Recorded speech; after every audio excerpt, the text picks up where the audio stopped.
And a big good evening to you at home. It's a Tuesday evening. You know what that means. It's the return of the TH Jordan RTA GT4 Cup here on Gantry TV. As a part of RTA Virtual Motorsport, of course, we've had a fabulous season so far in these Aston Martin GT4s, and that's going to continue here this evening. My name's Evan Dalton. A big welcome to you all at home. It's Ronan Hederman behind the scenes, as always, and the man alongside me, it is our favourite British commentator here on RTA Virtual Motorsport. It is a Mr. Kieran McGinley. Kieran, it's great to have you back. It is going to be a good race here this evening, I think. Yeah, absolutely. Thank you for the warm welcome, Evan. As we always say, the British ruin everything. And here I am.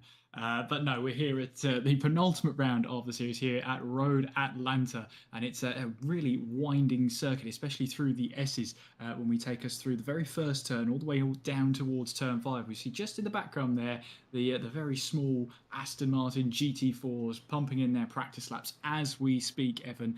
And only 12 turns here, although technically turn 10 has an A and B. And when we get to America, we do have the A's and the B's. And that's how you know that, is it technically a corner? Well, yes, I like to call them technically corners. So there are 13.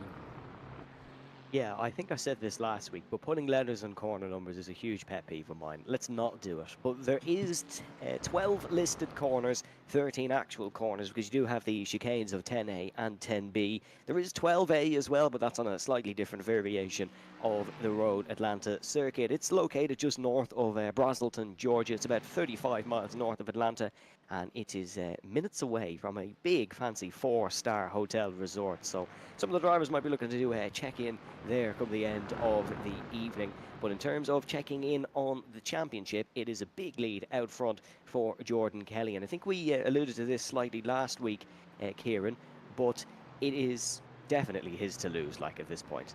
Oh, absolutely. Jordan Kelly put in stunning performances last week as well. Really laid down the gauntlet. And Dylan McClements did say last week, if there's still a slither of hope, he's going to hang on to it, but he knows he has to bring his A game. Unfortunately, all Jordan has to bring is his C game, and he'll be able to wrap this up. Alexander Milchen then in third place with consistent performances all the way through this season here. It's been really impressive to see. Yes, running through the order then after the last round at Virginia International Raceway, it's Jordan Kelly on 394 points ahead of Dylan McClements in second. Then it's Alexander Milchen in third with 219, who still hasn't finished above sixth in an individual heat just yet, which goes to show how consistent he's been across the course of the season. Rory O'Shea is up in fourth, with Conor Melliot just a point ahead of Sean McGoldrick in fifth and sixth. Then it's last season's champion Ronan Doherty, who's in seventh, with Ryan Ware in eighth. And it is Dave McGuire ahead of Lawrence de Soswa, who, a little birdie tells me, is still raving about his driver of the day from last week. It was a great drive from Lawrence all the same, Kieran. Oh, it was a fantastic overtake towards the end, wasn't it? We haven't stopped hearing about it, and to be honest with you, I'm kind of glad. It was a great move, and he deserves to take all the plaudits for that. Great move. And yeah, earned us driver of the day. He would have been on for a great finish in that third race, but he seems to have this third race curse at the moment, and I'll be hoping to break that later tonight. We still have qualifying and 2 more races before we even think about a third race curse for Lawrence de Soswa. Yeah, last week we had 2 winners, which seems to be a trend continuing across the course of the season. Jordan Kelly took pole and the first 2 heat wins in 1 and 2. The podium was identical in both those heats. Jordan Kelly ahead of Rory O'Shea, ahead of Peter Dempsey, but Peter Dempsey was able to improve come heat 3. He took the win ahead of Kelly, and then Dylan McClements getting back on the podium in third. Rory O'Shea got fourth in that final heat, with Sean McGoldrick in fifth. Sean McGoldrick tracking quite well. As of last night, he had the quickest time around here with a 1:24.937. So McGoldrick could be one to watch here tonight. As always, I think, very competitive driver. But qualifying getting underway then around this 2.540 mile circuit, or 4.0 kilometres if you are one of our Irish viewers, of course, or European, or pretty much the rest of the world. But it is, as you said, Kieran, not a lot of corners, but a difficult track nonetheless. Yeah, it looks easy on the surface, doesn't it? With those sweeping corners, you've got turns 6 and 7s, which are almost 90-degree right-handers, and then a long sort of curve straight, almost reminds you of Imola. It's a curve straight that isn't your back straight, if you like. But we ride on board, I believe this is Lawrence de Sosva, making our way through now the S's. But you can see how bumpy it is here, the undulation that you have to make sure you have the car that can ride those bumps. And as you head over that blind crest then, as we head away down the hill, it's it's great to see these drivers who are going to have to be on the limit down in towards turn 6, and I believe turn 7 comes at you very, very quickly, and then you get a little bit of time to relax. Once you've hit the apex of turn 7, you get back onto the throttle, and then through the slight kink of turn 8, you'll have the slight kink of turn 9 before you then have to think about the turn 10 chicane. Yes, it's an interesting circuit in America. It has hosted many a famous race, of course. It does host the fabulous Petit Le Mans, which is its own endurance race. That's had many great races across the years. My favourite one, though, is probably 2015, where usually when you think of IMSA, you think of WEC, you're like, oh yeah, the hypercars, the LMP1s, they're going to win. No, a GT car actually won this one. It was the 911 RSR of Nick Tandy, who, and more drivers, but I couldn't remember their names for the life of me. They won in pretty much monsoon conditions because the GT cars obviously just run your road tyres, where the prototype cars had to run wet tyres, so they were slower. That caused a whole lot of mess under safety car restarts. You can search those highlights after our action concludes here this evening, but it's a track that can provide drama nonetheless. Here's the first few times going to come in qualifying, though. This, I believe, is our championship leader Jordan Kelly in the number 6, heading for the final corners now. He'll be the pace setter to beat, as he typically is come the end of the session, but he's the first man to get a lap on the board here this evening. 125 for Jordan Kelly.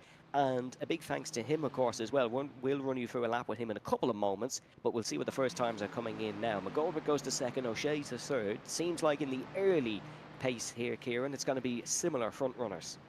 Yeah, I'm expecting the times to tumble down a little bit more once the tyres get up to temperature, the drivers get the confidence in the car setup. As you said, Sean McGoldrick going to be one to watch there with the fastest lap time leading up to tonight's racing into the 124. So I can only assume we're going to potentially see a 1 minute 24.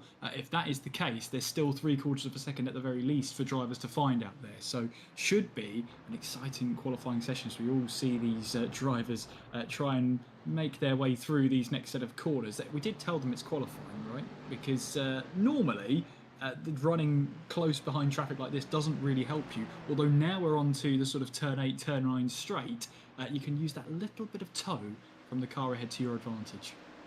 I suppose when you have 28 cars around a 2.5 mile circuit as well, it kind of gets a little bit compact, which I'm always surprised that they actually do run endurance races around here, but nonetheless they are very entertaining. So it's currently Jordan Kelly quickest of the times, and a big thanks to him again, of course. We can run you through one of his fabulous hot laps around here. It's a pleasure to have the championship leader providing us with the action around such a fabulous circuit. So here's the first corner, then it is an uphill sweeping right-hander. This is a tricky first corner, can provide some overtaking moves in a few classes of cars. Then you're in towards the second left. You're braking here on the curve to get an early apex into turn number 3. Now you're into the S's here. The bravest of the brave will be able to keep it flat. Kelly, probably one of those through here, and you can use a bit of the grass on the outside, but don't brake on that as you sweep up. Through turn number 5, using as much of that curve on the outside, just bouncing across it, as Kieran alluded to earlier. You are getting the run down towards turn number 6. A dive down the inside potentially possible, but you might be better to save your pace for the main straight. It's a double right-hander through 6 and through 7, where you're just trying to get the power on at the earliest possible point, but not slide the rear of the car, because you will get a poor run down the longest straight on the circuit. That record around here in anything is actually held by former Formula 1 driver Christian Heen in an LMP1. This is through turn number 8 and turn number 9. Not really corners, but still listed as that nonetheless. You can pick up a big slipstream down here in the race. You're looking at the brake marker boards on the right hand side, waiting for about that line on the ground for the 100-meter board in towards 10A and 10B. Cut as much of the inside as you can. There's kind of a natural groove in the mud and in the grass there where you can pick up a nice line. Then you're just getting ready for 11 and 12. Hang on to your car through here, pick up a little bit of grass on the outside. And Jordan Kelly with another fabulous lap there. That was about similar to what he's done in the session. Still currently quickest. McGoldrick goes closer, however.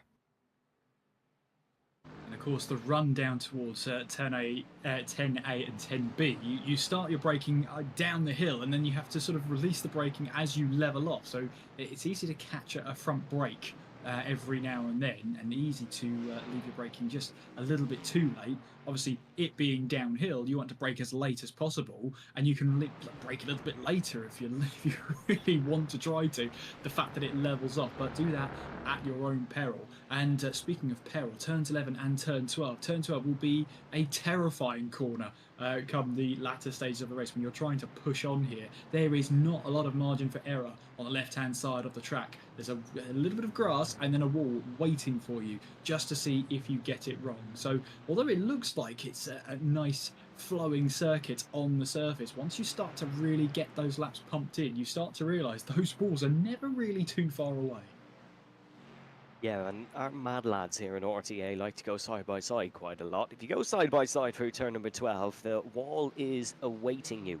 Rory O'Shea currently quickest of the runners. This is Alexander Milchin we're looking at in the 84 car, who's been really one of the big talking points this season. Kelly just pips O'Shea at the top, 25-4. Milchin, one of the big talking points, third in the championship, of course. Really impressive so far this season. And he'll be looking to maybe challenge for a win or a podium at some point, although Kieran, if I was him and I wasn't necessarily scoring podiums or wins, but still third in the championship, I wouldn't be too disappointed.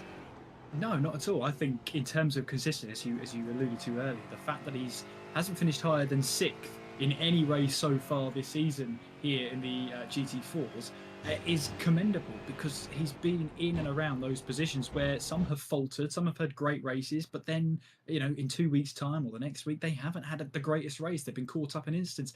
Alexander Milchin has proven that you don't have to be, finishing on the podium every single week to have a chance of a high finish in this championship. Unless your name is Jordan Kelly and you go out there and win 2 out of 3 races, 3 weeks in a row.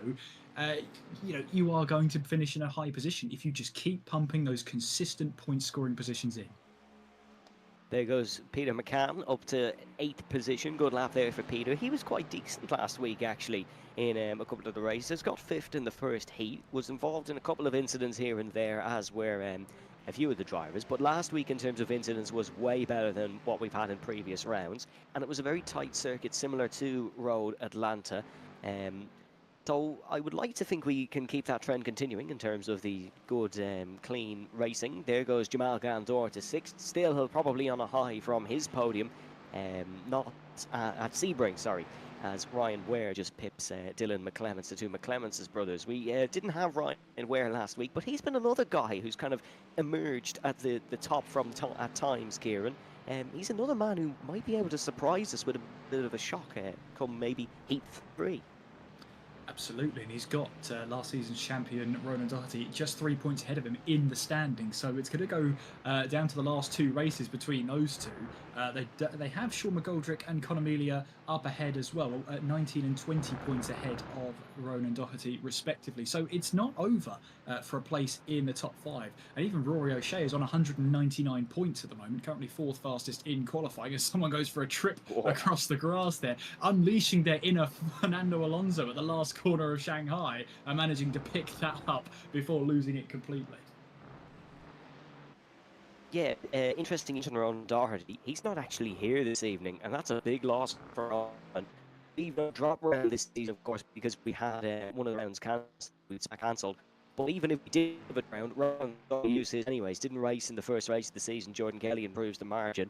But although Ronan's not here for a quick second, huge congratulations to him, of course, as he's progressing his real-world racing career. He'll be racing the Formula 4 Championship in both the UK and in Ireland with Team Dolan, a team that's back from quite a while. So his Formula 4 journey this weekend, and believes. Big congratulations to Ronan. We look at friends of Ronan, Sean McClements and Dylan McClements, running around in 5th and 6th. I don't like to talk about it too much. Okay, maybe I do, but I don't like to talk about it too much. It's Dylan who has the number over Sean for now. I think Sean will be fairly motivated to change that, Kieran. Fairly motivated would be an understatement. Yeah, if you share the same last name, you share Family Feud, you do tend to want to finish ahead of your rival. It's only natural, but yeah, Dylan leads Sean at this moment in time in this qualifying session. Although we will see if that changes later on down the line. Of course, Dylan McClements here is looking to try and wrap up at least second place in this championship. He is roughly 40, I think that's 46 points ahead of Alexander Milchin. So if he keeps getting those consistent high-scoring positions, he'll be absolutely fine. Here comes Jordan Kelly then, rounding his way through the final corner. Has set a purple middle sector. Does he get an improvement on the lap time as he makes his way across the line? Don't think he did this time around, so he will be able to go again. And as I managed to figure out last week, because Evan told me, as soon as we hit 15 minutes, that's the qualifying session done. No chance for anyone to set a lap time, even if you start it within the time remaining. If once it hits 15 minutes, that's qualifying over. Dylan McClements now up to third fastest, 1:25.576. Jordan Kelly still at the top then, with Sean McGoldrick in second place. Rory O'Shea is in the pits then, so I don't know if he's going to be able to rejoin. Ryan Ware, though, in the Panda Aston Martin, looking to set faster lap time. He's about half a second off of Jordan Kelly at the moment. Needs to find at least a quarter of a second if he wants a spot on the front two rows, as Evan tries to maybe hit his router with a little bit of a hammer. He's hopefully he's back now, and hopefully he sounds a little bit less like C3PO. I should be okay now. I joined back and all of a sudden couldn't see anything in your Kieran, but I should be okay now. No. Oh no. No, you don't sound any different, I'm afraid. I shouldn't laugh because Luke, that is. Luke, I am your father or something Star Wars. Hold on, I'll try and fix this for a second.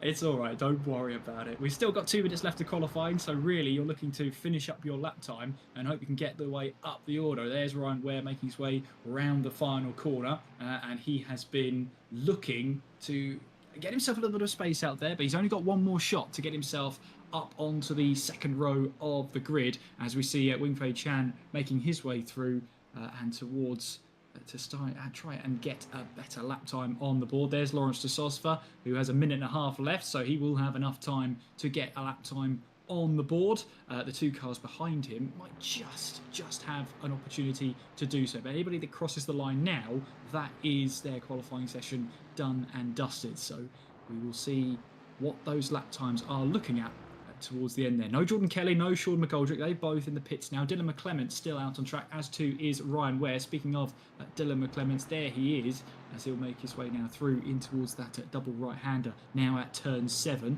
and he'll get the power down now. And it's just a case of pressing that right-hand side pedal as hard to the floor as you can and hope that you can just chip away at that lap time bit by bit to see if we can get a little bit more lap time. The fact he's pulled out about 0.4 of a second between himself and Sean McClements, I'm sure will go down really great in the Dylan McClements camp. Here he is then riding on board in the cockpit down in towards turn 10, in towards the chicane. And we'll feed the car through, back on the power we go, over that blind crest and in towards turn 11, where you really have to just hope that the racing line is still there. And through in towards turn 12 we go. Simon Hutchings is now moved up to 15th place. Dylan McClements across the line, no improvement there. Sean McClements does make an improvement, moves himself up to the third row of the grid and ahead of Alexander Milchin. We're just seeing now the last drivers head across the line to finish off their lap times. John McDonald sets the 20th fastest lap time there, and that is qualifying done and dusted. And surprise, surprise, Evan, it is Jordan Kelly on pole position heading into our first race of the evening. Yes, it is Jordan Kelly on pole. Do I sound any better, Kieran? Oh yeah, a lot better now. Oh, beautiful. Right, perfect for the race. Let's run you through the grid then. Jordan Kelly on pole position by quite a margin as well, actually. Almost 2.5 of a second ahead of Sean McGoldrick. Dylan McClements then in third, great qualifying for him, and Rory O'Shea in fourth. Then it is Ryan Ware, Sean McClements, Alexander Milchin, Wing-Fei Chan ahead of Jamal Gandor and Lawrence de Soswa. Absolutely. So that's your top 10. Then it's Peter McCann in 11th place, Simran Takar in 12th place, Dermot Toomey, who's leading the B Class Championship, he's in 13th place. Tony Stack is in 14th place, with Simon Hutchins in 15th place. Peter Duke is in 16th place. David Prunty in 17th place. Stephen O'Keefe rounds off 18th place. Colin O'Regan in 19th place. John McDonald rounds off our top 20. Yes, and then a little bit further down, it's Ian May, Finlay Melvin, Gary Corcoran. Then it is Mark Ivory, or Mr. Mark Ivory, as he seems to be going as this evening. Then it's Aaron Dalton, Rich Murphy, Philip Upson, and Rob Parks. No time from the bottom two of Upson and Parks. But we're lining up on the racetrack. We're getting ready to go here, and I'm going to bring out my stat again, which I kind of hope ends this evening to give a competitive race. Whoever's taken pole for the first heat has gone on to win it in every round this season. He's clinging on to that statistic if you don't know. So he's hoping this goes to Road America next week. Jordan Kelly could make it happen. And I think all bets now will be that Jordan Kelly wants to keep that statistic up, mainly because you keep mentioning it and mainly because it keeps happening for Jordan Kelly as well. Yes, Jordan would love to take another Heat 1 win here if he hasn't had enough wins this season, that is. Heat 1's never been his strong suit in last season in the Ray Racing machines, but every Heat has been his strong suit here in the GT4s. It is going to be up to Sean McGoldrick, the man who had the lap record last night, to try and take that win off. And Dylan McClemens in third, keep an eye on him. Fun fact about Road Atlanta here, for any race weekend, kids under the age of 12 always enter the circuit for free for a family-friendly initiative. Unfortunately for the McClemens household, Dylan just about misses out. Yeah, that's a shame. It's a shame he has to pay to be here now. No. Yeah. Well, he does anyways in RTA, but that's a different story. That's a different story entirely. As we round through 10A and 10B, it's a really short formation lap compared to some of the circuits we have, but it'll be Jordan Kelly who leads us away from Sean McGoldrick. There is the flag man waiting to go as we head through turn number 12. Jordan Kelly's going to put the power down and we go racing for the first heat of the evening here in Road Atlanta. That's a great start from Rory O'Shea heading in towards the first corner. It's a great start as well from Jordan Kelly, who leads out the front. Then it is McGoldrick and McClemens, top three staying all the same, but the other McClemens, Sean McClemens and Rory O'Shea, looking to go side by side heading in towards turn number 3 here. You can just see O'Shea on the outside, and it's got to be Rory O'Shea who stays ahead, as he will have the better line heading through this S section. As actually there's contact between the two, and O'Shea in the high pre is round, heading into the wall just through the S's. Sean McClemens involved in that one as well. A horror start for Rory O'Shea. Yeah, the two tangle in towards the S's right on the first lap. That's possibly just the worst time you could ever have an incident like that, is for the very first lap of racing, the very first corners. Meanwhile then, Sean McGoldrick is trying to keep Dylan McClemens at bay now. They're going door to door now as they make their way along that long back straight. They are really going door to door now, wing mirror to wing mirror, as they try and drag race their way towards that extra position down towards the turn 10 chicane. It's Dylan McClemens who's just about got a nose ahead, but Sean McGoldrick has the inside line towards the first part of the corner, but Dylan McClemens breaks later. He tries to grab the apex and snatch it away from Sean McGoldrick, which he does so successfully, and Dylan McClemens now up into second place. Yeah, great move from Dylan McClemens there to get ahead of McGoldrick. We're looking down here at Sean McClemens, who is recovering from that incident with Rory O'Shea heading in towards the first corner. He's side by side now with what I do believe is Peter Duke. Yes, it is Peter Duke, of course, proud sponsor really of the series. So we have seen Peter involved in the fights here. He seems to be enjoying his racing because he keeps coming back to us week after week. John McDonald and Finlay Melvin side by side in the backpack, as well as we see John running the Potato Nation livery just ahead of the blue car of Finlay Melvin. Of David Prunty, sorry, Melvin has got ahead. But other than that incident at the race start between Rory O'Shea and Sean McClemens, it's been a fairly clean opening couple of laps here in Road Atlanta. Yeah, Lawrence de Sosva's now up into 7th place. He's passed Peter McCann out on track as they now make their way through in towards turn 7 and have Wing Fei Chan right up ahead of him. Alexander Milchin, that instant up ahead of him has put him up into 5th place now.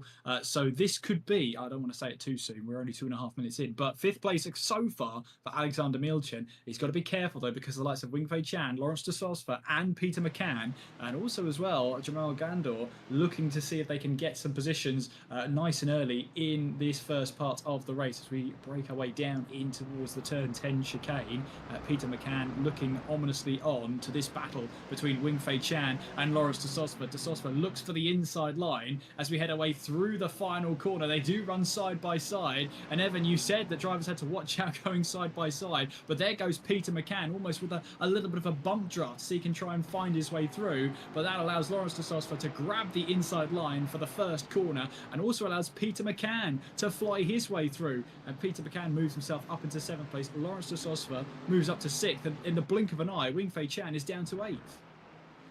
Yeah, it goes to show what Evan knows, really, because these drivers proving me wrong once again, and going side by side through that final corner. Excellent battling there. Rory O'Shea has already gone into the incident report channel and reported that incident between himself and Sean McClements. This is Mielchin and Dylan McClements. Dylan maybe getting a bit of a slowdown there. It was a bit of an unnatural slowing heading in towards the corner. So yeah, a bit of a slowdown there, just getting it confirmed in my ear by the fantastic Ronan Hederman, keeping an eye on things behind the scenes. He's now got to defend from Lawrence de Soswa, who's coming into what seems to be his best section of the track. Got the move done on the last lap. He's going to try tee up another one here, as is Jamal Gandor on Simran Thacker.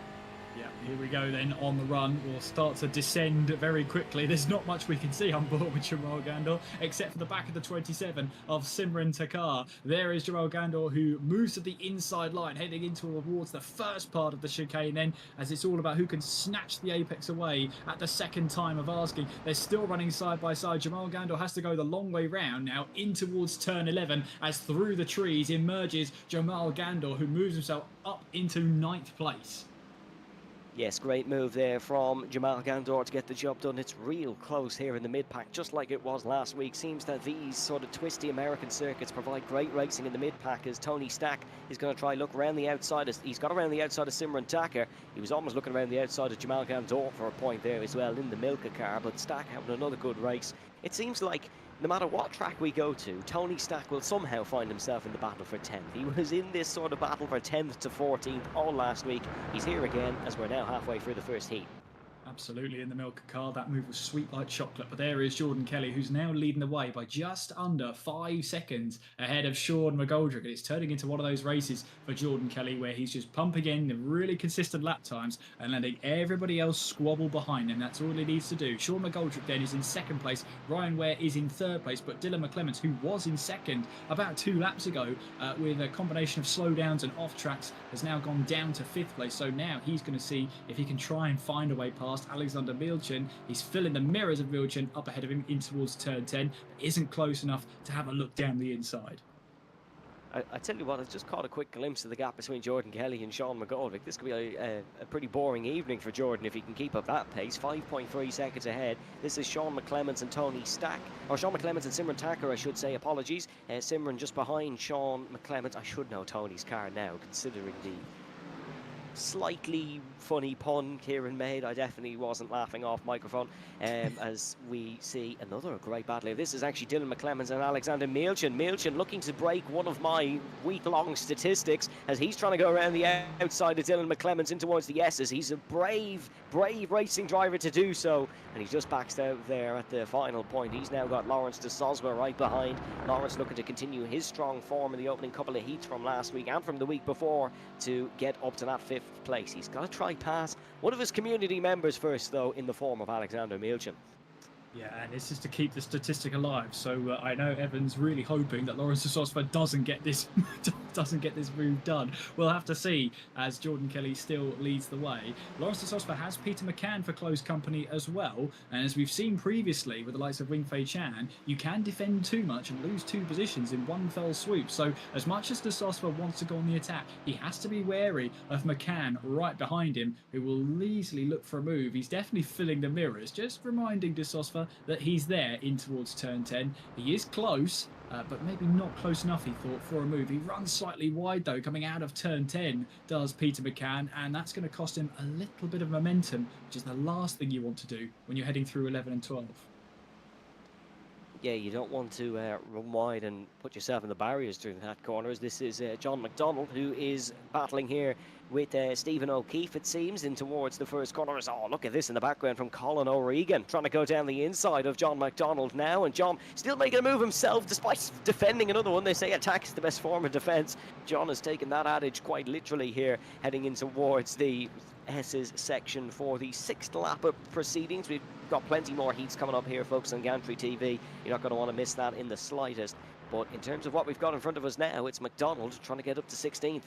It was door-to-door contact, I think that was, between Steve O'Keefe and John McDonald. Meanwhile, then, Lawrence de Sosfa swooping his way, trying to go round the outside of 6, now in towards turn 7. He'll try and get the power down here, and he'll use that momentum to his advantage. De Sosfa powers his way now into 5th place. But Milchen will have that little bit of a toe to see if he can try an attack in towards turn 10. He's right behind him now as we head our way down the hill towards turn 10. De Sosfa has to go defensive. Here goes Milchen, then towards the outside, in towards the turn 10 chicane. He'll be on the outside initially, but he'll have the inside line heading our way in towards the second part. De Sosfa has the better momentum. Peter McCann is trying to decide where he's going to position the car. De Sosfa hangs on to 5th place, but now Peter McCann senses an opportunity here as we head into the closing stages of the first heat. Yes, Lawrence de Soswa likes to hang around the outside, and we've seen that once again because he's got ahead of Alexander Milchen, was a good few tenths of a second quicker on that lap.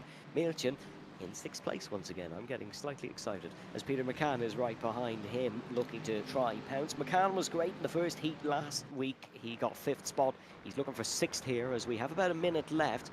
It's a slow enough lap time here, but I believe this will be the last one. We'll have to see where Jordan Kelly is in terms of the second. Oh, McCann very, very wide through that corner. There you can see Jordan just heading through turn number 6 and 7, so we might be able to get one more lap. Realistically, he could slow it down as he does have a 7-second gap, and then Sean McGoldrick has a 7-second gap. No, sorry, 8/10 of a second gap over Ryan Ware. But there's only really one winner here in this heat, Kieran. Yeah, absolutely. He's made it look easy. 7 seconds is the gap as well. So he'll be heading his way towards the start-finish line. It'll be close with the timer, but it might be the final lap. We'll have to wait and see as he heads his way through in towards the last couple of corners. Yep, checkered flag for Jordan Kelly. This has been probably his most simple one. He will take the win from pole position, and the inevitable champion, it seems, continues his strong run of form. That's Sean McGoldrick second, Ryan Ware third, Dylan McClements coming home fourth, just losing out to it. Ware, then it is Lawrence de Soswa, Alexander Milchen, Peter McCann, Wingfei Chan, Jamal Gandor, then it is Stack, McClements, Takir, rounding out your top 12. That was a very exciting first race, and a very clean one of that as well, I must say. Oh, this is Prunty slow off 10A and 10B. He's just lost the spot there to Ian May.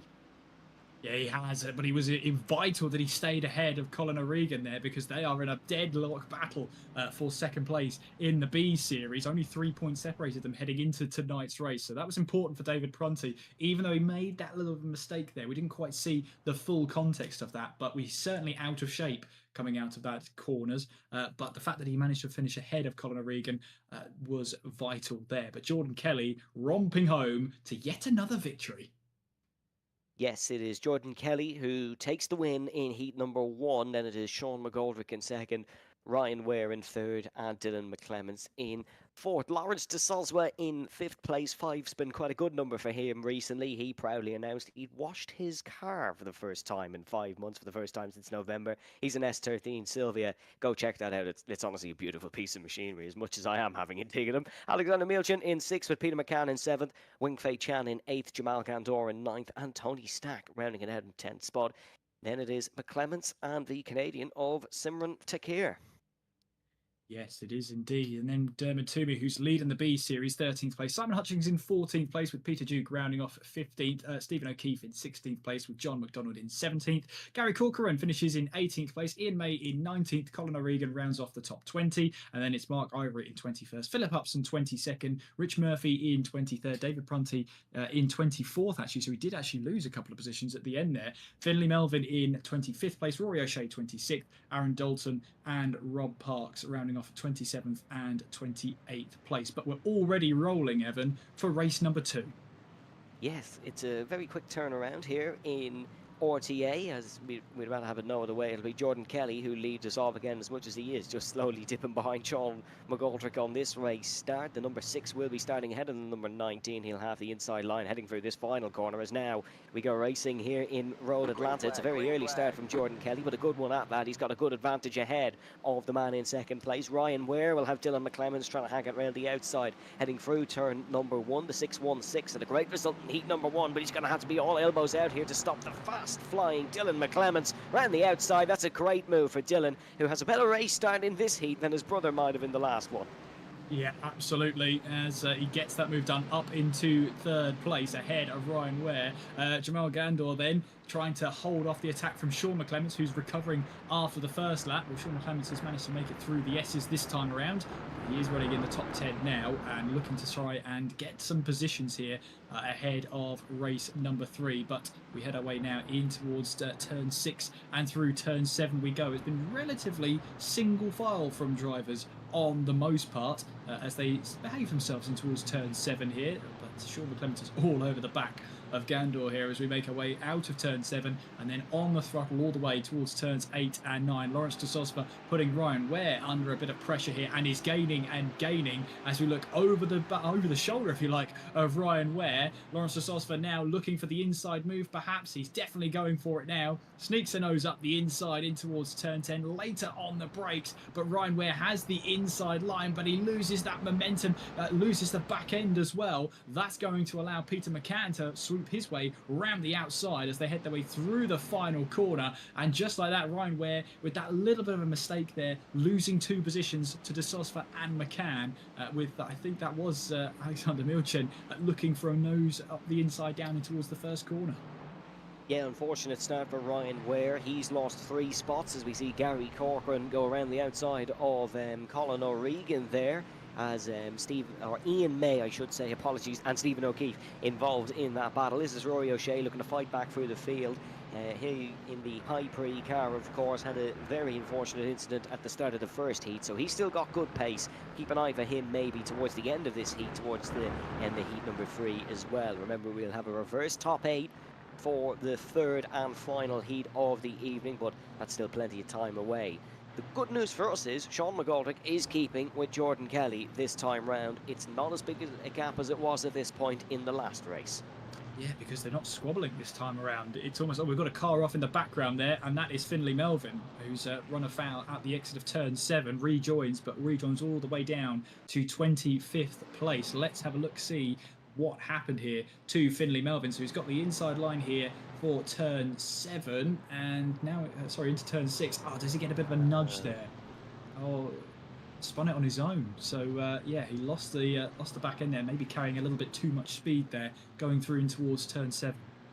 Yeah, it looked like he got a bit of a nudge, but we're hearing he didn't, and yeah, that could well be the case. Just a little bit too quick maybe in towards turn number 7. So unfortunately there for Finlay Melvin, who drops down to 25th place behind Rich Murphy. This is Sean McClemens on the outside of Jamal Gandor in towards turn number 3. You can see Sean in the sort of infamous black and yellow team DDR car that we see Dylan and Ronan running as well in this championship. Jamal in sort of one of the only red liveries really on the field, but you always know Jamal by the iconic 961. You also know Jamal as he was almost taking off heading through turn number 5. I know we have a few Microsoft Flight Simulator enthusiasts in RTA. Jamal almost joining them on that journey by taking off on the exit of turn number 5. You don't want to do that too much in real life, otherwise you don't have much of a suspension to drive with. Not at all, as we see a whole melee of cars making their way through towards turn 7. Rory O'Shea leading the pack on that one, and now finds himself up into 15th place past Simon Hutchings. We had the likes of Gary Corcoran, I think, moving up a couple of positions, passing John McDonald and Colin O'Regan. And in fact, Gary Corcoran's got a great run on Rory O'Shea heading away down towards turn 10. There's Jordan Kelly, though, and keeping tabs with him this time around is Sean McGoldrick as they make their way through the final corner. And as we are approaching 3rd race distance here, or 3rd race time, Sean McGoldrick has just set his fastest lap of the race so far as we power our way up the hill. This is not going to be an easy one for Jordan Kelly, who's looking to make it the first hat-trick of victories this season. Yeah, despite Jordan Kelly dominance, he hasn't managed to take 3 in the one evening. This is a real opportunity for that, as we're looking at John McDonald trying to run it around the outside of Gary Corcoran in towards the right-hander. Or sorry, is that Colin O'Regan actually who's trying to run around the outside of John McDonald? Oh, not for long though, because that's a mistake from Colin O'Regan. He's done well to keep it on the tarmac, but he has lost a bit of time, and he's certainly lost a couple of spaces. Yeah, just a couple of positions lost there for Colin O'Regan. I'm sure as well the heart rate's gone up a little bit there, but at least he's kept it facing the right way. Finley Melvin, who's trying to recover up the order now. He's got Rich Murphy ahead of him, and he powers his way through. I don't think Rich Murphy was too interested in that battle, but Finley Melvin moves himself up into 24th position on a run now. See if he can recover a couple of positions after his earlier off. Yep, trying to see can he work back up the order as we look at our race leader once again. This is Jordan Kelly. He's just pulled out of side 1 second for the first time in this heat. Was well outside 1 second in the last heat, but Sean McGoldrick slowly beginning to fall off. A very strong performance this by Sean McGoldrick nonetheless, who, if we take a brief look at the championship, is currently 6th in a fight. He's 1 point behind Conor Melia. So Sean with some big performances so far this evening. Yeah, absolutely, and will do his standings no harm whatsoever. Speaking of Rory O'Shea on a recovery drive, trying to get his way up the inside of Stephen O'Keefe, and that's Rory O'Shea up into 14th place. His next target is going to be Simran Takar, who is just 3 seconds away from him up the road. But for Rory O'Shea, we got an incident here. Ian Mays, one of the cars involved. Is that David Prunty who was also involved? Yes, it was. And Ian Mays actually pulling over to the left-hand side of the track as there goes David. I think that was was that Finley Melvin? That looked like a Finley Melvin livery there, but I could be wrong. Yep, it was Finley Melvin we're hearing. Good old Finley off the circuit again for some reason. There's David Prunty now coming back on. That has big implications for the B Championship, mind you. David Prunty well involved in a couple of fights there. Here's a Gantry TV instant replay to take us through what's going on here. In towards turn number 1, Finley Melvin was involved in an instant. This is Finley we're seeing coming through the first corner as there's a car gone off already to the left. He's gone adventuring across the grass. And look, I suppose you don't need the track really if you can take a rallycross approach to it. Yeah, I did wonder why we just saw a Finley Melvin just taking his way across the grass. That would explain why, because he bailed out the corner entirely, which, looking at the shape of the car it was in, it was probably the wisest idea. The only problem was there a car off track right ahead of him, but he did well to keep his cool. Keep himself up wits there. Lawrence de Sauce, meanwhile, is up into 4th place. He's got Peter McCann for close company. Ryan Ware in 6th place now. Alexander Milchin rounding off 7th place. But he's got Wing-Fei Chan and Sean McClements breathing down his neck, hoping to try and take that 7th place away as we're over half the race time in this second heat. Yeah, we are over half the race time, almost reaching a conclusion, but still some big battles going on out on the circuit. This is Sean McClements looking to get past Wing-Fei Chan in towards the first corner. Oh, McClements with a bit of a flash of the lights heading in towards turn number 6, sorry, not the first corner, as he has recovered well from that first lap incident in heat number 1, I'd say. He's almost onto the reverse grid for the second heat. Yeah, and this is an interesting one for Sean McClements. Obviously, he didn't have the greatest first race. We all saw that. Does he go for 8th place and keep it there and guarantee himself the reverse pole? Or does he just power his way through and see if he can get some positions here at the cost of a couple of positions later on the race? Well, he's certainly going up the inside of Wing-Fei Chan there in towards turn 10. So he's at least got 8th place now. Does he settle down or does he go for more positions? I suppose if you're a racing driver, you always want more positions. Yeah, well, points equal prizes, I suppose. I think maybe he might be better off going for the points here in this race in case what happened in Heat 1 happens again at the start of Heat number 3 and he's then going, oh, maybe I shouldn't have taken the better starting position. That was a move in the backpack there as we look up towards Jamal Gandor and Tony Stack. Tony right behind Jamal in towards turn number 3. Again, this section of track's caused a bit of trouble for a few here this evening, but not really for these two guys. They've been very comfortable through the S's as Lawrence de Soswa. He's continuing his good first couple of heat form as we now have Peter McCann and Lawrence de Soswa battling out on the circuit. They certainly might have had a bit of a battle in the newsroom last week where we were hearing reports that Peter was concerned that Lawrence couldn't find out about the series. Well, now they get to duke it out on the track. Absolutely. They shared a similar portion of track as well last week. So this isn't an unfamiliar sight. Peter McCann here, now in the tow of Lawrence de Sosva as we head away now towards turn 9. The slight right-hander kink down towards turn 10.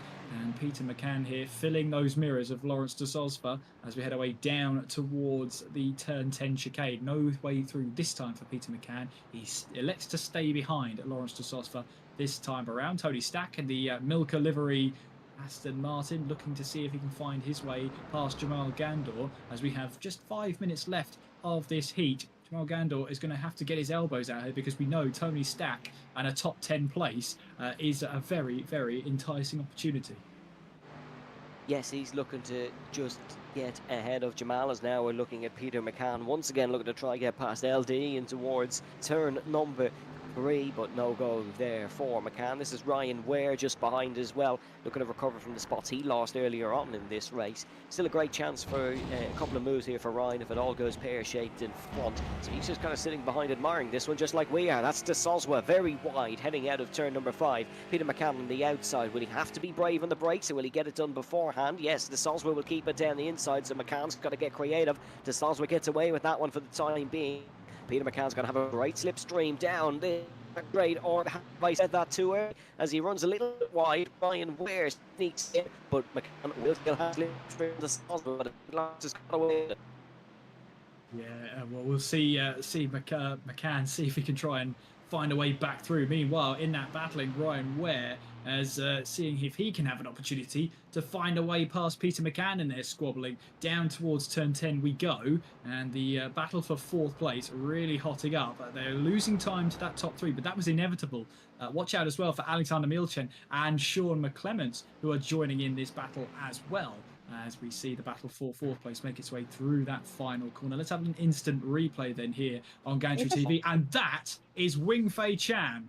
Huge off for Wing Fei Chan, and let's have a look at see what happened, because he goes straight for that tyre wall. What a bizarre incident, and an unfortunate bystander, two unfortunate bystanders in fact in that one. And well, if you're the car behind and you just see a car flying through the air right heading towards your racing line, there is absolutely nothing you can do about that. And yeah, the bizarre incident that can only point to hardware failure for Wing Fei Chan. I won't lie, I re-logged on the call because I was sounding like oh, I'm back again sounding like C3PO. You afraid you are. I just Wing Fei upside down. That was frightening, I won't lie. No, I feel the same, but yeah, so unfortunate for Wing Fei Chan. We'll see if we can find out what happened there. But there is Jordan Kelly, who has no such issues right now. He's pulled a 1.9 second gap over Sean McGoldrick, so it's not the big gap he had in the first race. Sean McGoldrick has kept him company in this one. But as we round our way through the final couple of corners, we should get 2 more laps worth of racing here. Peter McCann then in 5th place, trying to chase down Lawrence de Sosva's 4th place like he has done for all this race. Through the final corner we go, and he knows now he has not got a lot of opportunities to seal that 7th or sell that 4th place. He's looking for an outside move now in towards turn 1. De Sosva goes defensive here, but Peter McCann, if he can use the momentum wisely, might have a better run out of turn 1 and through turns 2, 3, 4, etc. through the S's. But again, there's nowhere for Peter McCann to put that car. De Sosva driving the widest Aston Martin we've seen here today at Road Atlanta, and we'll have to wait and see what Peter McCann, has he got anything up his sleeve to try and find a way through. That's a battle as well between Jamal Gandor and Tony Stack. That's now for a battle for 9th place. That's a really good battle because Gandor has had to keep on keeping on. Tony Stack cannot find a way past at this moment in time as they head their way now down in towards turn 6 and 7. Rory O'Shea, I'm just being told. Great here. He's up 15 places to 11. He's looking to get involved with Jamal Gandor and Tony Stack, as Lawrence we saw making the good moves last week. Well, he's having to get all elbows out here. That'll have to continue down towards 10A and 10B. Might be one of McCann's final overtaking opportunities, but he's got to try last of the late breakers in towards the right-hander nonetheless. De Soswa's just going to stay ahead here. LD drew a fantastic today. He has indeed, but there goes Ryan Ware looking up the inside now of Peter McCann. We did say he had to be careful about launching an attack on Lawrence de Sosva because that might allow Ryan Ware a way through, but Peter McCann looks like he's got the better drive out of the final corner and can hang on to that 5th place here, and it's all up in the air to see who will grab that 4th place. Meanwhile, further behind, the battle for 12th place here as Simon Hutchings gets up the inside through the final corner of Stephen O'Keefe and can even slightly move over to take a racing line in towards the first corner. He misses the apex slightly, and that might be an opportunity for Stephen O'Keefe. He looks right, he looks left, but in the end there's no way through for him. Heading our way now through the S's. Jordan Kelly's now pulled out a 2.9 seconds lead. Sean McGoldrick has lost a little bit of time in that first part of the lap alone. It's now 3 seconds the gap. Dylan McClements might have a chance, an outside chance of closing in. Battle for 9th place still raging on as we head our way through in towards the final corners. Yes, this is Tony Stack still looking to get past Jamal Gandor for 9th place. This is a battle that's raged on for quite some time as Jordan Kelly going to be coming through the final corners to win this one now. Yes, indeed. Here comes Jordan Kelly to make it 2 out of 2 so far tonight. The hat-trick might be awaiting him, but here he comes to take the checkered flag. It's Jordan Kelly who takes the victory in race number 2. Sean McGoldrick finishes in 2nd place, and Dylan McClements rounds off the top 3. And in that battle for 4th place, it goes the way of Lawrence de Sosva. Look at this, we're 3 wide here for a battle here in towards 9th place, and Rory O'Shea has found his way through. He's parted that Red Sea and gets himself up into 9th place. It's Jamal Gandor who rounds off the top 10 ahead of Tony Stack by just 1/100th of a second. They even banged doors as they made their way across the line, and it's Jamal Gandor who books himself a spot into that top 10. Great battling from them all the way to the last, but in that battling they allowed Rory O'Shea to gain 2 more positions there. If my math is correct, and I'm sure Ronan will try and correct me here, that's 17 places he gained in that race alone. And he's just said I'm correct. Really, oh, that's a great feeling. Yes, well done, Kieran. Thank you. 15 plus 2, really but I got it. So I wouldn't know what it feels like, but that is absolutely fabulous for Rory O'Shea to get up to 9th. Maybe a contender for our driver of the day later, but you're going to have to stick around to try see that. Jordan Kelly with a 2nd win of the evening. We're hopefully going to hear from him in a few moments, but I tell you what, he's going to be maybe thinking about that hat trick now, because that is a fabulous result. Once again, I should say. Let's run you through the final race results then. It is Jordan Kelly, Sean McGoldrick, Dylan McClements. Same podium from Heat 1, I believe. Then it is Lawrence de Sosva, Peter McCann, Ryan Ware, Alexander Milchin. Then it is Sean McClements, Rory O'Shea ahead of Jamal Gandor. Yeah, Tony Stack just beaten by 1/100th of a second at the line by Jamal Gandor to take 11th place. Then it's Simon Hutchings in 12th with Stephen O'Keefe in 13th place. John McDonald in 14th with Colin O'Regan in 15th.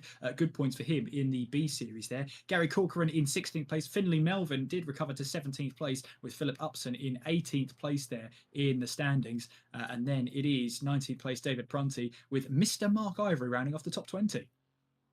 Yeah, then a little bit lower than the top 20, it is Ian May, Rich Murphy, Aaron Dalton, Wingfei Chan, who almost went into orbit at one point in that race. Then it is Dermot Toomey, Peter Duke, Simran Tacker, and Rob Parks, who I don't believe actually started that one. But we're going to hear from Jordan Kelly now. It seems like we hear from him a lot after race 2, but we're going to hear from him once again. Jordan, congratulations on the win, which a win you've taken many times so far this season. Is tonight finally the night you're going to take a hat trick, though? We'll find out. I'll try my best this time because I don't have too much to lose now. But we'll see. Don't try and cause too much carnage, so we don't want that. You haven't really had to deal with much here this evening. You've kind of been leaps and bounds pace-wise above everybody else. Is that just because of how much you love this track? Is it just that you're so used to this car at this point? What's going on there? Because it's probably one of your best evening performances so far this season.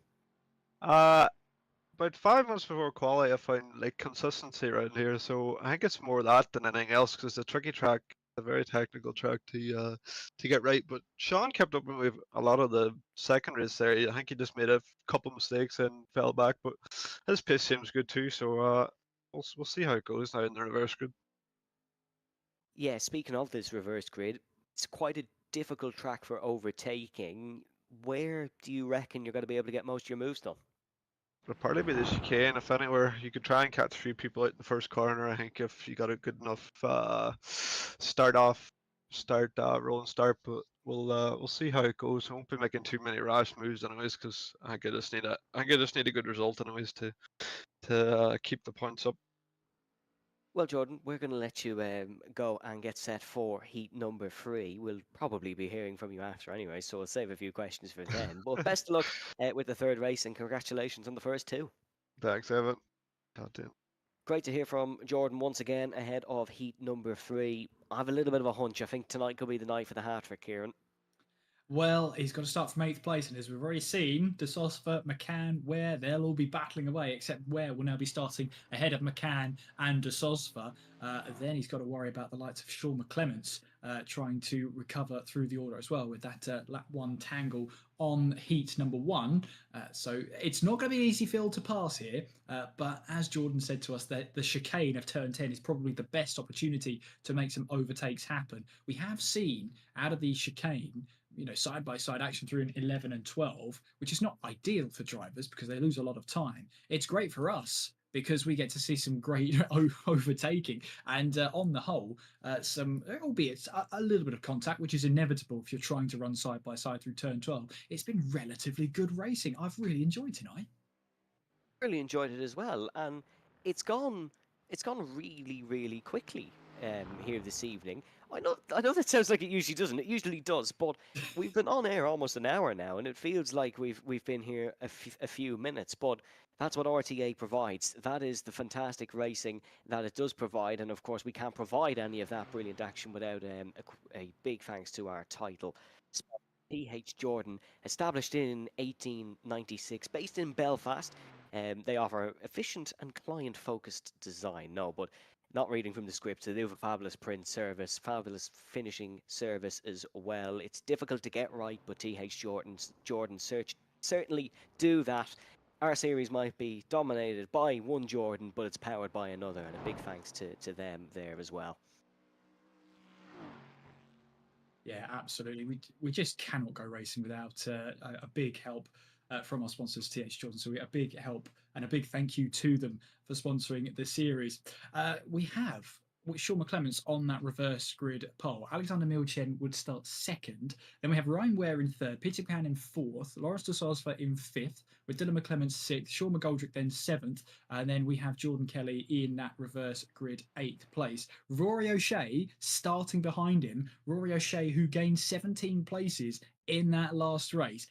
He's definitely going to be one to watch heading in towards turn 1. He will want a position and then some heading into this third race of tonight. Yes, here is your grid on screen now. It is Sean McClements who starts at the top. Keep an eye on him as well. He was quick in qualifying. Didn't really get a chance to show it up the front of the races, so definitely one to watch. Then it is Alexander Milchen who is in 2nd position. Will he finally break that? Not really a curse because he's still picking up great points, but will he finally break as they head onto the grid now? That's Ryan Ware in 3rd, Peter McCann in 4th, Lawrence De Sosva 5th, Dylan McClements in 6th, Sean McGoldrick in 7th, and the man who's won both heats, Jordan Kelly, starts from 8th.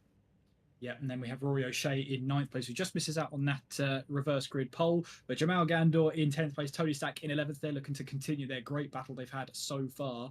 Stephen O'Keefe will then start in 13th place. Simon Hutchings just ahead of him in 12th, with John McDonald in 14th place. Colin O'Regan in 15th place, continuing his great point-scoring form today in the B Series. Gary Corcoran in 16th place. Finley Melvin in 17th place, with Philip Upson in 18th place. David Prunty in 19th, and Mark Ivory, Mr. Mark Ivory, I should say, rounding off the top 20.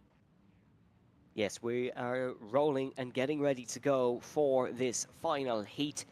It's going to be a good one, I tell you that, as we have 20 minutes of RTA racing action to round us off here in Road Atlanta, and then of course we will have one more week next week in I was going to say Sebring, Laguna Seca, as Sean McClements is going to round us down towards the start-finish line here, heading through turn number 12. Jordan Kelly's gone early on his starts. Sean McClements has followed suit as we go racing for the final time here at Road Atlanta. Great start from the 4th place man, Peter McCann. Great start from Ryan Ware as well, as you can just see. Dylan McClements weaving around in the back, trying to get the best line in towards turn number 1. He's ahead of De Soswa. Yeah, and here comes Jordan Kelly here, trying to now make a sweeping move on Lawrence de Sosva in towards the S's, which he's done so, dispatched of de Sosva, and Jordan Kelly up 2 positions in 1 corner. Jamal Gandor, meanwhile, is now trying to battle away with Rory O'Shea, as Simon Hutchings has jumped Tony Stack off the start. Oh, a little bit wide there from Stephen O'Keefe. That might compromise his run through the S's there, but Jamal Gandor now right behind Rory O'Shea. O'Shea couldn't quite get a position that time around, but Dylan McClements under pressure here from Jordan Kelly as we head away in towards turn 6. Yes, still cars side by side here. That looks like it's going to be Jordan Kelly making moves as Dylan McClements, jumping ahead of Peter McCann. McCann and Kelly in the same liveries there. On the outside, it is McClements and de Soswa behind as they're like Noah's Ark down towards turn number 10A and 10B. It is currently McCann just ahead of de Soswa, and then it's currently McClements ahead of them all in towards this next corner. There's got to be a bit of a lunge here from one of them at least, surely. This is Jordan Kelly. I'm going to go for moves in towards the chicane, he says. He's going to execute those perfectly. Yeah, absolutely. And de Sosva loses ground there, and he loses now that position to McGoldrick then as we head away through in towards the final corner. And Rory O'Shea fancies sticking a nose up the inside as well as we head away now towards turn 1. Side by side they will run. Rory O'Shea just got a nose ahead and takes that position there. And we saw further back a little bit of side by side action. That was Colin O'Regan who fancied a move there against John McDonald, but in doing so, he might have ceded a position there to Finlay Melvin unintentionally. It's Sean McClements who leads the way. Alexander Milchin, though, trying to defend from Ryan Ware, who runs in 3rd place. Then it's Dylan McClements in 4th place. Peter McCann in 5th with Jordan Kelly in 6th. Sean McGoldrick in 7th place. Rory O'Shea in 8th place. But as Alexander Milchin then runs a little bit wide, making his way out of turn 5 there, this is a perfect opportunity for Ryan Ware to see if he can find his way through. Yes, Sean McClements kind of running away at the front here a little bit as Milchin has an absolute train of cars right behind him heading on towards the long back straight. It's Ryan Ware, the man who is trying to get the spot first, and then it is McClements, McCann and Kelly who are following suit.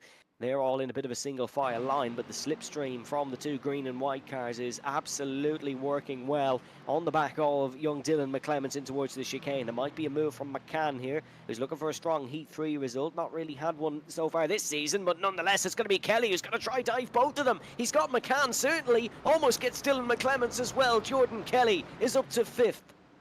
And once again, Sean McGoldrick benefiting from a move that's been made by Jordan Kelly. He makes his way up the inside. Rory O'Shea also wanted to make that happen, but he's compromised his own run out to the final corner. Lawrence de Sosva helped now by the toe of Peter McCann in towards the first corner we go. O'Shea just manages to hang on to that position, but Sean McGoldrick is picking up these positions very nicely indeed. He's loving life behind Jordan Kelly right now. Sean McGold Moses, as he's parting the seas, that's the worst joke I've ever made on one of these streets, but as he parts the seas in front of him and gets the spots from Jordan Kelly's overtakes. He's currently in 6th spot, Kelly in 5th, McClements in 4th, as we see Milchin finally coming under a bit of pressure from Ryan Ware. Ware goes to the outside, Milchin just parking it well on the inside. That's what he's done for the first 4 minutes or so of this race, and he'll continue to do so as there's actually a bit of an incident there. That's going to be McClements, who is ran wide, as we did see Jordan Kelly and Sean McGoldrick sneak through once again. Once again, Sean McGoldrick is pulling out these moves. It doesn't matter the fact that Jordan Kelly is creating an open door for him to pass through, but other than that, he's been great so far. Peter McCann, though, has decided he wants that position back. Rory O'Shea is also looking for a move up the inside then of Peter McCann as we make our way in towards turn 10, but he cuts over the grass there. He might have to cede a couple of positions there as he will hand a position back to de Sosva, and Jamal Gandor also flying his way through the open door. Ryan Ware also making his way through, and Rory O'Shea, who was at one point battling for 4th place, now is all the way down into 8th and 9th place, apologies. Yeah, Rory O'Shea, a 3-time champion, having a bit of trouble heading through the chicanes. He cut across the curve there, might get a bit of a slowdown as well, as this is Kelly. He's going to be the man to dispatch Milchin. Jordan Kelly's now up to 2nd, and he's going to try hunt down Sean McClements. It's Sean McGoldrick who's on the outside of Alexander Milchin. It's happened again.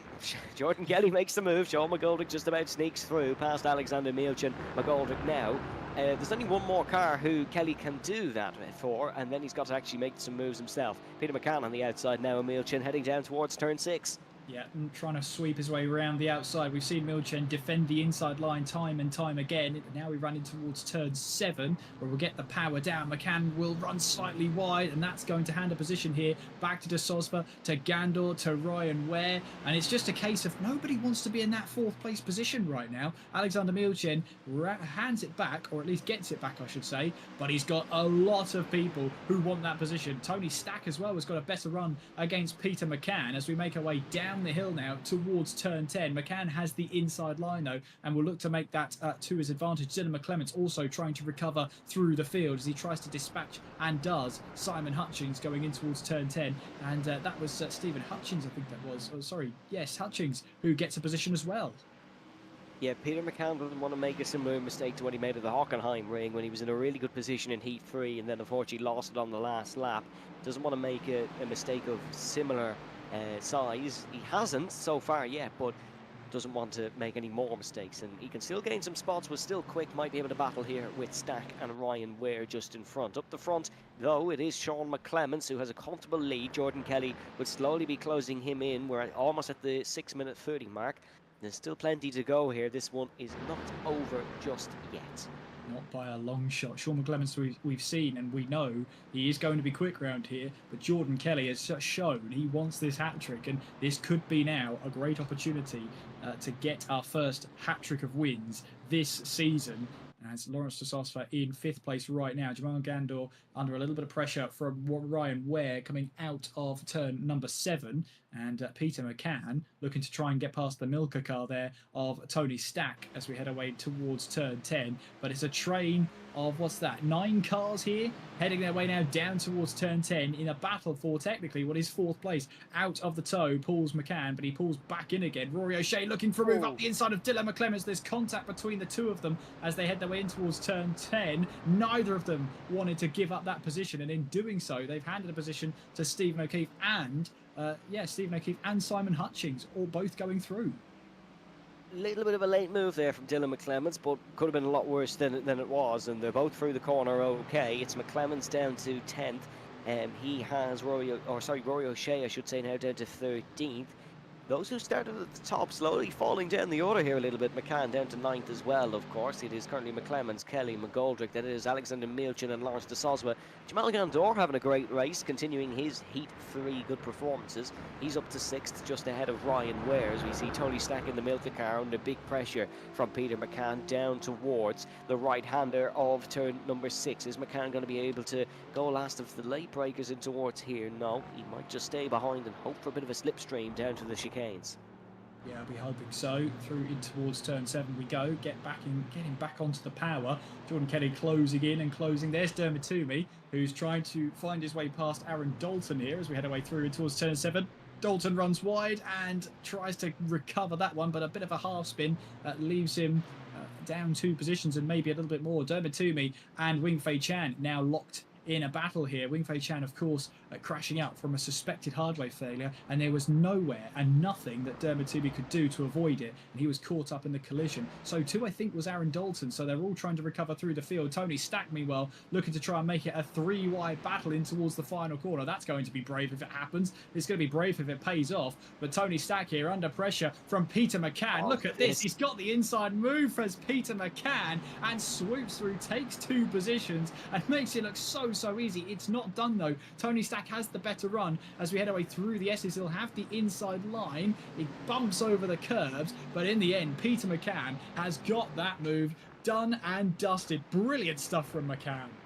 Yeah, Peter McCann's got to be really happy with that one. That's an impressive move. Jamal Gandor for the 2nd time today, funnily enough, going free wide in towards turn number 12, down to turn number 1. But that's really classy racing from Peter McCann to get the job done there. Excellent from him. Moving the background, O'Shea gets past Simon Hutchings in towards turn number 6, as turn number 6 and 7 has been good for overtaking, mind you. I thought everyone would just be following through there, waiting for the chicanes, but it's provided some good action. This is now Tony Stack and Ryan Ware who are going side by side. Ware looking to recover. Very much enjoying his racing in these GT4s is Ryan Ware, and he's looking to continue the strong form here tonight. they're all over the place down towards the chicane, almost 3 wide again. That's a bit of a slowdown for someone there, or actually could be a bit of lap traffic as we now look at Ryan Ware, who's had a problem and he's gone round into the chicane. Yeah, I think there was a little bit of a tangle there going in towards turn 10. We just saw it as we moved away. Let's see what happened in the instant replay down towards turn 10 then. So this is Ryan Ware and Tony Stack. We saw that little bit of a lappery going on, and Tony Stack looked for a move up the inside. Contact, I think, and Ryan Ware is sent into the grass. And what was such a promising race too for him, up 17 places. Oh, and there's Dylan McClements is around now at the S's. Dylan McClements around, and he'll have to try and rejoin and one of the fastest parts of the circuit, which is never easy to do. He's going to lose a ton of time, is Dylan McClements. And, well, he wanted to try and keep the battle up for the top spot in the championship, as difficult as it may seem. But I think after that, he might have to try and settle for securing second place in the final round of the season next week. Here we go then. Sean McClements and Jordan Kelly meeting on track just past the halfway mark. Yeah, Dylan McClements has had many races to remember so far this season. Unfortunately, this is going to be one of them. It's a rare error for him, as his brother, Sean McClements, might finally succumb to the pressure of Jordan Kelly behind. This is going to be the first real battle for the race win we've had here this evening. This one excites me thoroughly, as we do see Sean just flashing a little bit from potentially some connection issues. This is Colin O'Regan and David Prunty having a bit of a battle. This has big implications for the B Championship. O'Regan did get the job done, runs a little bit wide. And that is John McDonald, who just about avoids him. That was a slow O'Regan coming back onto the circuit.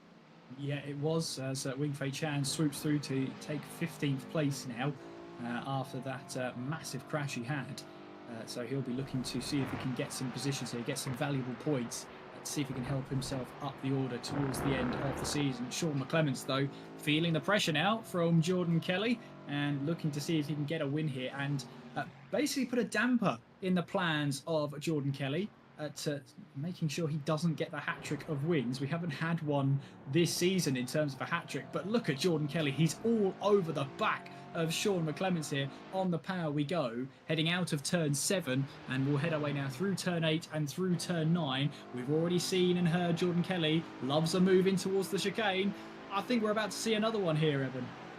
Here comes Jordan Kelly, going to try around the outside. He's got an incredible run out of that turn 8 or turn 7 corner, and he's going to try and hang it around the outside. He'll have the inside for the second part of the chicane. It's Kelly going around the outside for the race lead. Jordan Kelly, there's a reason he's the championship leader. It's from excellent moves like that one. Jordan Kelly might finally pick up that hat-trick that he so desperately wants. He's ahead of Sean McClements here, just over the halfway point. McClements not done though. He's looking for a move round the outside into the first corner, and he's still hanging on in there.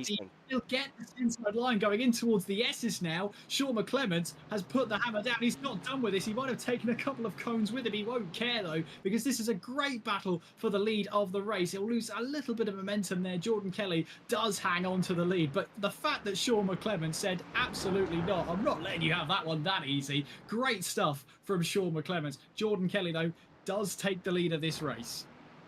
Yeah, that's fantastic. I almost had ruled McClements out there in towards turn number 1, and he proved me wrong, proved a lot of people wrong by hanging around the outside through turn number 1 and giving Jordan a right old tussle. Jordan does rise to the top though, and will lead this race for now, and he is on course for his hat-trick. This is Rory O'Shea looking to get past Jamal Gandor, and I tell you what, Rory has been a man who's been up and down the field all day. He's like a seesaw here. He'd like to get towards the top though, and he's doing so at the right times. Into the slipstream of Jamal Gandor, down towards the chicanes. It's been probably the best overtaking opportunity so far here this evening, and the number 1 of O'Shea is going to try and continue that trend. Who is going to break the later of the two? It is going to be O'Shea. Gandor will just have to fall behind really. Rory O'Shea way better on the brakes. Better on the brakes, so Rory O'Shea now up into 7th place in what has been a roller coaster day for him so far. Colin O'Regan now making his way through, trying to see if he can find a way past John McDonald. He has David Prunty 3 places up, and that's someone running wide. That's Stephen O'Keefe running wide. and that is allowing Simon Hutchings to move through into 10th place. Finley Melvin, meanwhile, is up into 12th place. There is your battle for the lead. Jordan Kelly hasn't managed to get away from Sean McClements. He's still there with 5 minutes to go here, but he does run very wide on the exit of turn 5, but he's still there. And Sean McGoldrick, keep an eye on that interval. He's 1.9 seconds behind Sean McClements right now. He'll be hoping that Kelly and McClements keep their squabbling up, because it will reel him in like no tomorrow. Yeah, it's really close here for, I suppose, the battles in the mid-pack, but McClements has to be careful of McGoldrick as well. I know I was saying it's close in the mid-pack, not necessarily close for McClements, but could very much become it, as we have a McGoldrick straight line speed down the bottom right. That's a new enough graphic here for Sean McGoldrick, just getting to 230 before braking for this left-hander. While we're on board though, and while we have that speed, you can see just about how late these guys brake in towards turn 10A and 10B. They are all extremely brave under the brakes, and at this point we start to see the quickest lap times come in. Jordan Kelly just going purple there across the line, as they're more used to the car, they're more used to the track, and that's when we get the best action. Absolutely, and I hate to break it to you, but somehow we've got to decide a driver of the day. But there's been so many good performances throughout the field.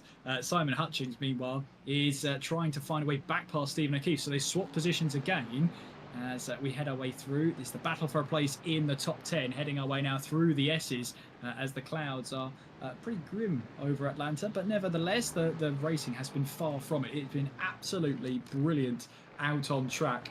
Sean McClements still within that 1 second of Jordan Kelly.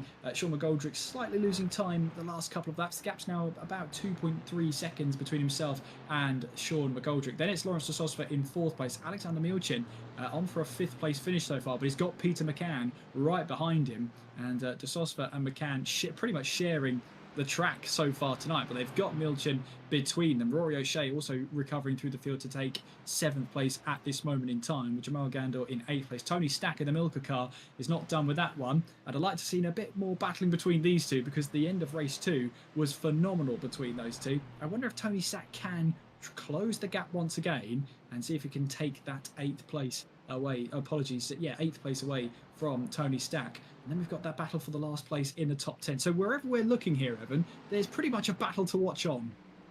Yes, there is. I know we've spoken about Milchin being one of the more consistent drivers as we go on board with him now. Tony Stack as well has been very consistent as Hutchings gets past O'Keefe, but we stay on board here with Milchin, and that is Peter McCann, who's just looking to press past.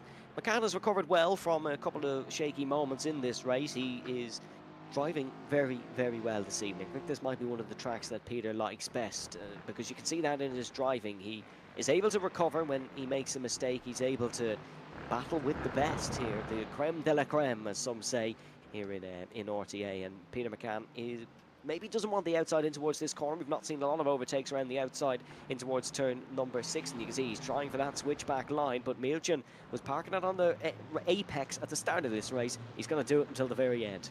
He really is. He wants to hold on to that 5th place. He wants to break your statistic. But Peter McCann has other ideas now as we make our way along that back straight. And I think we are going to go door to door. There is Milchin and McCann. I think they did touch there, going down in towards turn 8 now, as we'll head our way through in towards the turn 10 chicane. Peter McCann does take the move, feels the need to defend as well, but he does get away past Alexander Milchin then and up into 5th place. And by the looks of it here, that statistic, Evan, is going to remain for Alexander Milchin. No further than 6th place in any race, but he's still 3rd place in the standings coming into tonight's racing action. It's just proven here that consistency so often can be the case of a good finishing position towards the end of the season. Not long of the race left now, and it's Jordan Kelly who leads the way. Yeah, very close there between McCann and Alexander Milchin. Door to door, side by side, tyre nudging tyre. They've got to be careful, otherwise Alexander might get a puncture and need a new set of Milchins. In towards the right-hander here, though, it's looking like it's going to finally be the hat-trick, I think, Kieran. We've only been waiting for one all season, but Jordan might just be providing the goods. He might just be, and he'll make his way out of turn 7 now and power his way towards the turn 10 chicane. He's been absolutely brilliant so far this season, and well, to wrap it up with a hat-trick here with the potential. I mean, we still have a couple of corners to go here, but looking at Jordan Kelly's pace, the fantastic racecraft he's had this race as well, the fact that he dominated race 1, held his own in race 2, fought his way to the top again with a brilliant battle between himself and Sean McClements. There was only one way this was going to go, Evan. Yes, here comes Jordan Kelly to round the final corner and pretty much confirm his GT4 championship. It is a hat-trick for Jordan Kelly in Road Atlanta. Absolutely fantastic from start to finish, and he will take not 1, not 2, but 3 wins in a pole position around this fabulous racetrack in Braselton, Georgia. They're still side by side for the final corner. That's Stephen O'Keefe, who just about gets ahead of Simon Hutchings. Great racing from those two throughout the evening. Melvin comes home in 12th, and you can see Wing Fei Chan recovering well from his horror moment in Heat 2 to get a strong result in 14th spot. From start to finish, though, Jordan Kelly was excellent, but from start to finish, tonight was excellent. Yeah, brilliant stuff indeed. I think Stephen O'Keefe, I'd be happy to correct if I'm wrong, I think he's just matched his best finish of the season so far with a 10th place. So really good stuff from Stephen O'Keefe there, with Tony Stack up into the top 10 as well. We maybe one more lap and he might have had a real good chance at Jamal Gandor, but Gandor does finish ahead of him there in that great battle between the two. And again, maybe a couple more laps, we could have seen Peter McCann and Lawrence de Sosva battle again out on track. It might have just been a case of, could this race have just been 5 minutes longer maybe? Unfortunately though, it is 20 minutes long, and that's that. As we see Rick Murphy now make his way across the line. That's the last of the finishes to wrap up what has been a fantastic day here in Road Atlanta. Battles everywhere, a little bit of drama laced in as well, but at the end of the day, it's a hat trick for Jordan Kelly. Yes, he takes the win, as you can see on your screen, confirmed. It is Sean McClements who started on the pole. He'll still finish second. All in all, not a bad end to the evening for Sean. Then it is the other Sean McGoldrick in third. Lawrence de Soswa picking up fourth. He's finally brushed off the Heat 3 woes and taken an excellent finish. Then it is Peter McCann, Alexander Mielchin, Rory O'Shea, Jamal Gandor, Tony Stack and Stephen O'Keefe. Yep, Stephen O'Keefe getting a great top 10 there. And then it's Simon Hutchings in 11th place there, with Finley Melvin in 12th place. Then it's David Prunty in 13th place. Wing Fei Chen 14th. Colin O'Regan 15th, with John McDonald in 16th place. Dermot Toomey recovering to 17th place. Been a tough day for Dermot, with Ryan Ware in 18th place. And then in 19th place there, it's Philip Upson and then Mr. Mark Ivory rounding off the top 20. Yeah, then a little bit lower than the top 20, as it seems like every time we run through these results, Mark Ivory has finished in 20th. That might just be me, though. But then it is Rich Murphy, Simran Tacker, Aaron Dalton, Dylan McClements, who had a poor Heat 3, unfortunately, but still in a great position in the championship, so he mightn't be too disappointed. And it was Gary Corcoran, Ian May, Peter Duke, and Rob Parks to round out the evening's results. We're going to hear from Jordan Kelly and Sean McClements now. I'm going to let Kieran talk to Jordan, though, because he's probably a little bit sick of me. Uh-oh, that's never a good sign for Jordan Kelly having to talk to me. He had to deal with me the whole time at Sebring. He now gets the opportunity to chat to me here. Jordan, the hat-trick, you've done it. Congratulations. How are you feeling? It was good. It was a good battle there to try and get back up the grid. There was a few rescue moves that had to be done, but it's a good day.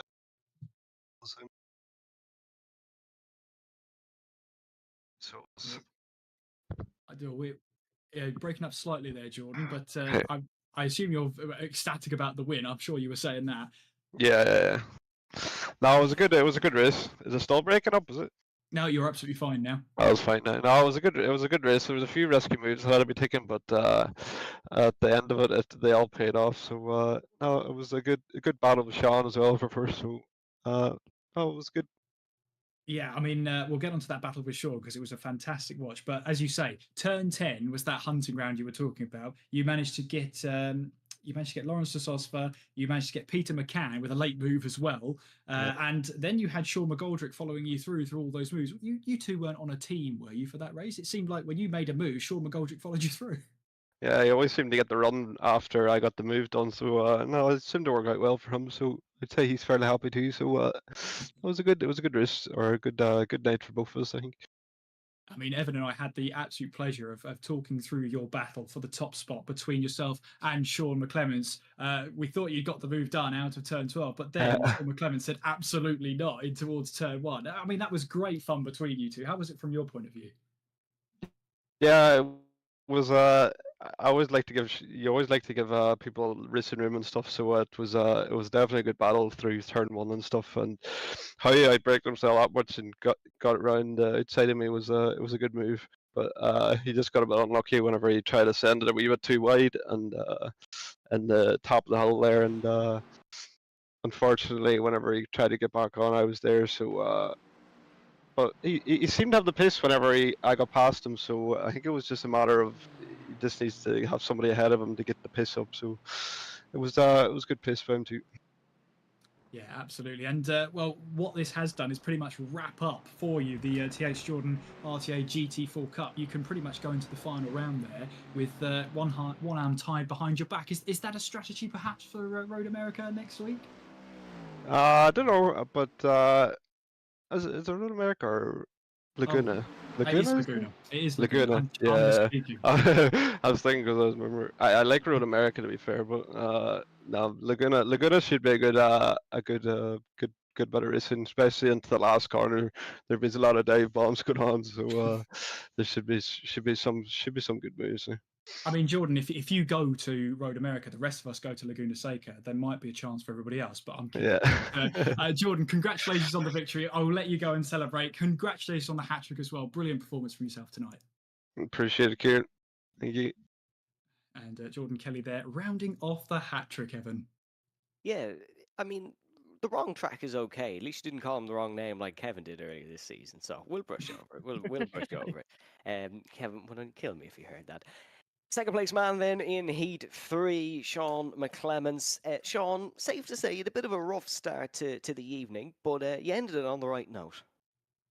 Oh yeah, always race 1. I've sort of had a bit of issues over the past couple of weeks.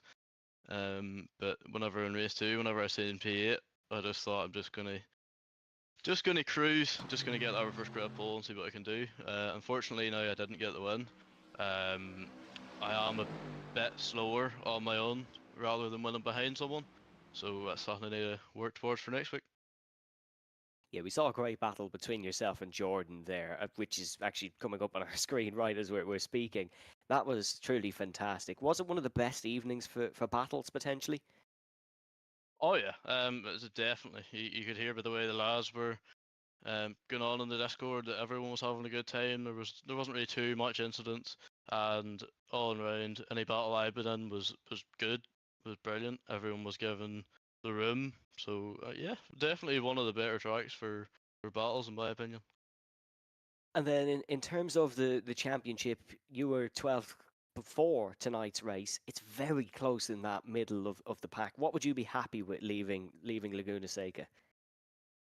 To be honest, if I could get top 10 after the way the championships went, I'll be happy enough. It's not been the greatest of championships for me personally, pace wise and staying out of incident wise, but I know coming to the end of the season, I've sort of found a bit of pace and I know what I'm doing now, and it's a bit easier now to judge where cars are going to be.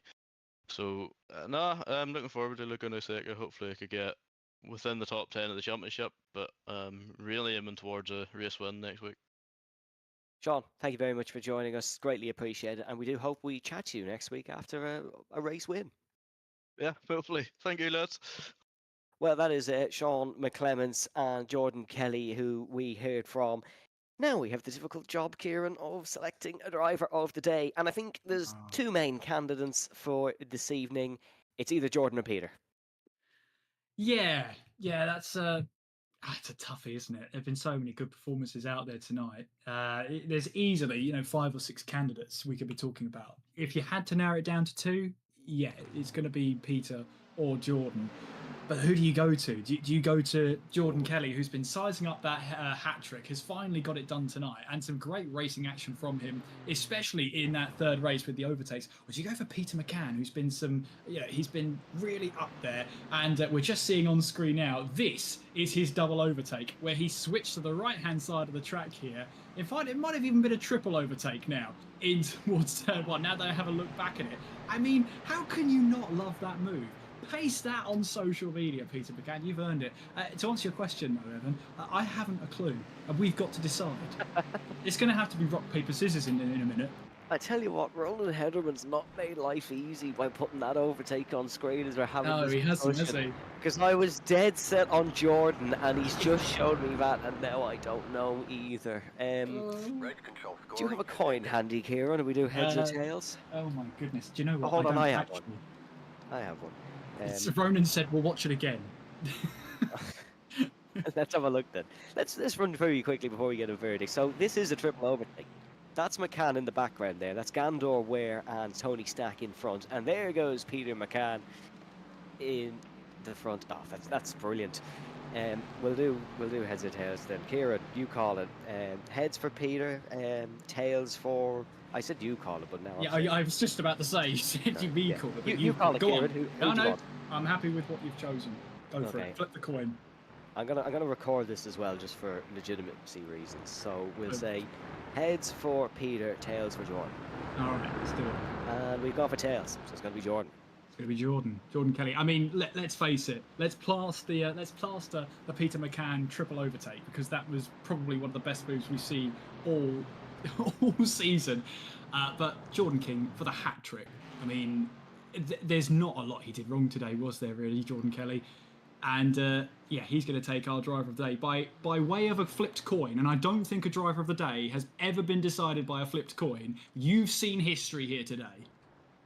Yeah, I don't think that it was a bit of a terrible flip now that I watch it again. But it's been on the screen now, Evan. That's it. Yeah, we're not going to say anymore. It is Jordan Kelly, your driver of the day. Hat-trick pole. He's literally taken about everything. That bodes us nicely onto Laguna Seca then, where we will have our season finale for the RTA Virtual Motorsport TH Jordan GT4 Cup Championship. My name's been Evan Dalton. It's been a pleasure to bring you through this evening's action alongside the fabulous Kieran McGinley and the fabulous Ronan Hederman in the background as well. A big thanks to our title sponsors, TH Jordan, and all the drivers who joined us for interviews. We'll be back same time, same place next week here on Gantry TV. Have a good week, folks, and slán go fóill.